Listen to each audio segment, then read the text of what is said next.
غصہ نہ, یہ چیز غامدی صاحب سے یقیناً سیکھنے کی ہے. تو وہ ایک مرزا غلام احمد قادیانی, تھوڑا سا فریش بھی ہو جائیں گے نا آپ لوگ. مولانا عطاء اللہ شاہ بخاری رحمۃ اللہ علیہ تھے غالباً, ان کا مناظرہ ہو رہا تھا کسی قادیانی کے ساتھ. یہ قادیانی جو ہے نا, مرزا غلام احمد قادیانی کو عیسیٰ علیہ السلام بھی مانتے ہیں کہ یہ وہی مسیح موعود ہیں. تو انہوں نے کہا کہ دیکھو حضرت عیسیٰ علیہ السلام کا تو معجزہ تھا کہ وہ ماں کی گود میں بولے تھے. تو اس نے کہا ہمارے جو حضرت تھے نا وہ ماں کے پیٹ میں بولے تھے. میں نے بتایا نا, جھوٹ کی ٹانگیں نہیں ہوتی. سچے میں جھوٹے میں بڑا فرق ہوتا ہے. جب آپ پھینکتے ہو نا تو پھر بعد میں سوچتے ہو کہ اس کے مطلب کیا ہے. تو انہوں نے فوراً پکڑ لیا. انہوں نے کہا اگر وہ ماں کے پیٹ میں بولتے تھے تو دیکھو راستے تو دو ہی ہیں جہاں سے آواز آتی ہوگی, یا تو ادھر سے آتی ہوگی یا کسی اور جگہ سے آتی ہوگی. دو ہی چیزیں ہیں جہاں سے آواز آ سکتی ہے. تو اگر ادھر سے آتی تھی تو پتہ کیسے چلتا تھا کہ بچہ بول رہا ہے کہ ماں بول رہی ہے. تو ایک ہی جگہ رہ گئی جہاں سے آواز آتی تھی جس سے پتہ چلتا تھا کہ یہ بچہ بول رہا ہے. تو یہ کیسے پیغمبر ہیں جو وہاں سے بول رہے ہیں؟ سمجھ رہے, یہ کون سا پیغمبر ہے بھائی؟ جب بولتا ہے تو آواز کہاں سے آتی ہے؟ وہاں سے آتی ہے جہاں سے وضو ٹوٹ جاتا ہے آواز آنے سے. تو وہ شرمندہ ہو گیا, وہ نا شرمندہ ہو گیا کہ یار میں کیا کہہ دیا میں نے. تو باطل کی باتیں ایسے ہی ہوتی ہیں. تو ہمارے ہاں بھی جو بدعتی لوگ ہیں انہوں نے نبی صلی اللہ علیہ وسلم کو حاضر ناظر, مشکل کشا, حاجت روا, مختار کل سب چیزیں بنا دیا. جب ان سے سوالات پوچھے جاتے ہیں کہ بھائی پھر اللہ کو کب پکاریں, نبی کو کب پکاریں, کون سی دعا اللہ سے مانگیں, جب اللہ نے سارے اختیارات نبی کو دے دیے ہیں تو پھر نبی سے ہی مانگ لیں. یہاں آ کے یہ کیا ہو جاتے ہیں؟ کنفیوز. پھر کہتے ہیں بھائی مرضی ہے, جب اللہ نے نبی کو دے دیے اختیارات آپ کے مطابق تو پھر نبی سے ہی مانگ لیں نا. تو کہہ رہے ہیں مانگ لو. ہم کہتے ہیں پھر ساری زندگی اگر کوئی, پھر اللہ سے مانگنے کی ضرورت کیا ہے؟ اللہ نے دیے اسی لیے تو ہیں کہ ان سے مانگو. دیکھو میں اپنا اسسٹنٹ کسی کو بناتا ہوں, کہتا ہوں بھائی کسی نے کوئی فتویٰ لینا ہے تو میرے شاگرد سے لے لے. تو میں نے اس لیے تو کہا ہے کہ میرا ٹائم بچاؤ, اب اس سے فتویٰ لو. قرآن تو 2 اور 2 4 کی طرح کہتا ہے میں نے کسی کو بھی کسی بھی قسم کے اختیارات نہیں دیے. سارے اختیارات کس کے پاس ہیں؟ میرے پاس. لہذا نہ پیغمبر سے مانگو, نہ فرشتوں سے مانگو, نہ بزرگوں سے مانگو, نہ قبروں سے مانگو. دینے والا کون ہے؟ میں. یہ عقیدہ 2 اور 2 4 کی طرح واضح ہے, اس میں کسی قسم کی کوئی کنفیوژن نہیں. اس سے ہٹیں گے تو ایک جنگل ہے. پھر وہ کہتے ہیں جب پولیس سے مدد مانگنا جائز ہے تو پیغمبر سے مانگنا جائز کیوں نہیں؟ بھائی پولیس سے مدد اور طرح کی مانگی جاتی ہے, وہ اسباب کی دنیا میں مدد ہے. وہ ہم اسباب سے ہٹ کے مدد کی بات کر رہے ہیں. اسباب والی مدد تو میں آپ سے بھی پانی لے کر آؤ, یہ کرو وہ کرو, یہ تو اسباب سے ہٹ کے ایسی مدد جس کی لاجک نہیں ہے. اللہ کچھ کرنے میں کسی لاجک کا محتاج نہیں ہے. وہ سب کچھ زکریا علیہ السلام کو بڑھاپے میں اولاد دے سکتا ہے. اب زکریا علیہ السلام, کوئی آدمی بوڑھا ہو, بیوی بانجھ ہو, اور وہ کسی سے جا کے اولاد مانگے, وہ کافر ہو جائے گا؟ وہ کہے نا کسی بزرگ سے مجھے اولاد دے دیں, اس کا مطلب بھائی تو کیا یہ اسباب سے ہٹ کے یہ تھوڑی کچھ کر سکتے ہیں؟ بوڑھوں کو تھوڑی اولاد ہوتی ہے جبکہ بیوی بانجھ ہو.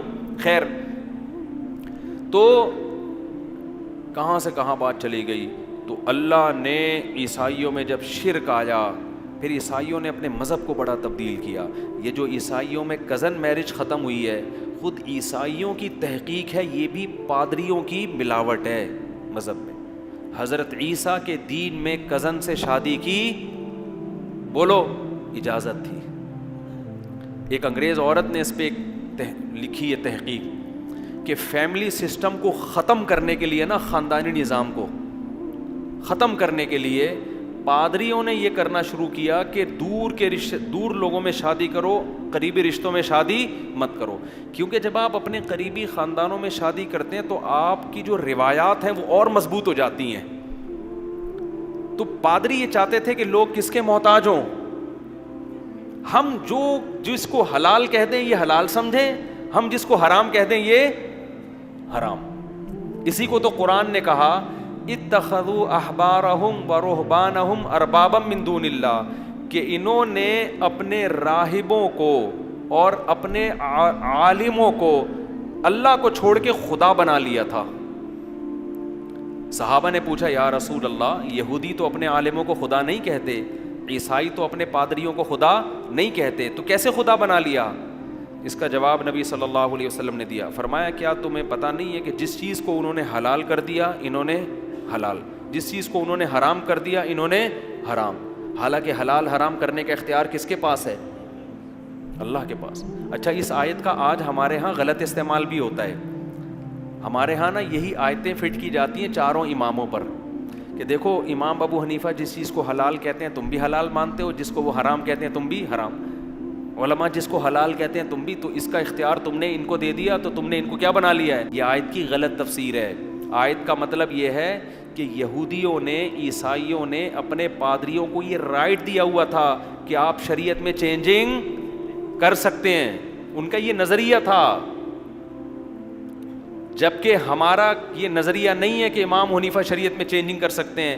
حلال کو حلال بتانا الگ چیز ہے، حرام کو حرام بتانا یہ تو علماء کا کام ہے، وہی بتائیں گے، اور علماء عام آدمی سے زیادہ اچھا بتا سکتے ہیں۔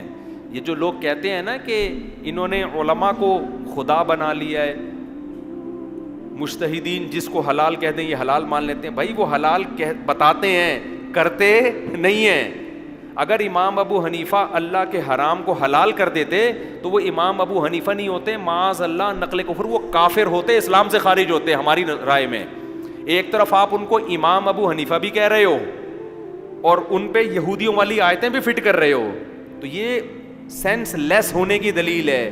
یہ اس کی علامت ہے کہ جس کو یہ والی آیت کا مطلب سمجھ میں نہ آئے وہ باقی آیتوں کا مطلب ہمیں کیا سمجھائے گا؟ تو اس لیے ہم مجتہدین کو اپنا باپ بناتے ہیں کہ قرآن و سنت ہم ان سے سمجھیں گے، آپ سے نہیں سمجھیں گے۔ اور ظاہر ہے قرآن کہتا ہے فَاسْأَلُوا أَهْلَ الذِّكْرِ، اہل علم سے سمجھو، سمجھتے ہو؟ تو یہ آیت کا غلط استعمال بھی، دو انتہائیں ہیں نا، گمراہی دو انتہاؤں کو کہتے ہیں۔ ایک تو یہ جو یہودیوں نے کی کہ انہوں نے اپنے ائمہ کو اپنا خدا بنا لیا، ان کو رائٹ دے دیا، تبھی تو پادریوں نے اتنی تحریفات کی ہیں دین کے اندر، اتنی تحریفات کی ہیں۔ تو عیسائیوں کا عقیدہ تھا کہ پادری کر سکتا ہے، سارے پوپ مل کے چینجنگ کر سکتے ہیں، ہمارا یہ عقیدہ نہیں ہے، نہ امام حنیفہ ایسا کر سکتے ہیں نہ انہوں نے کیا ہے، اگر کیا ہے تو اسلام سے خارج ہیں۔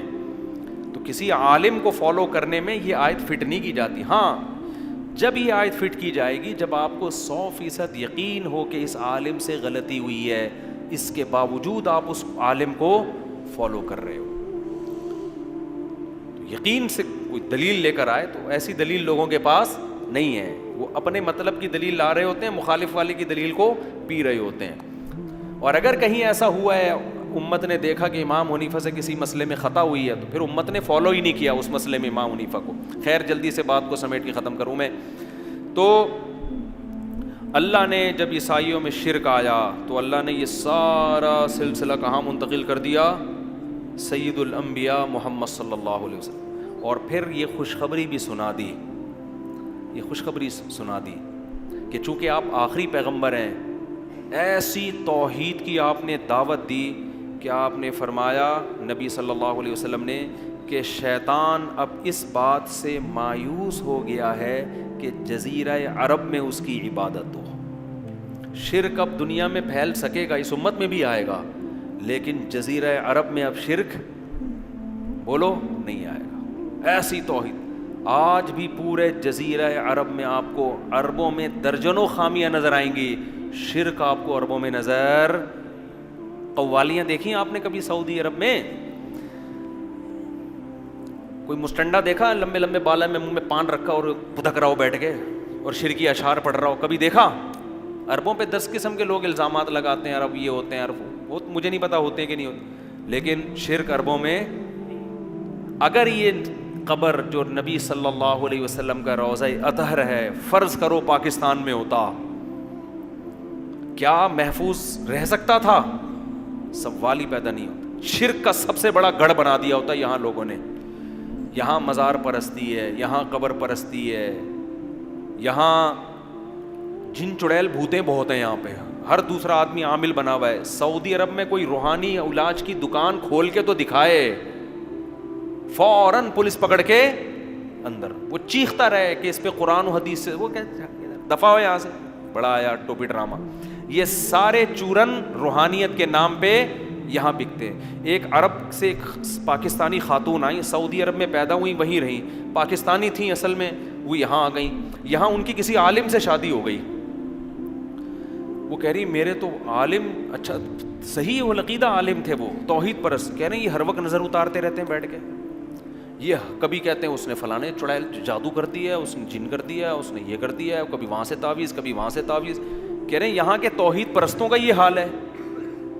میں نے ان سے کہا, میں نے کہا بہن آپ سعودی عرب سے آئی ہو, یہاں پر یہی ہے.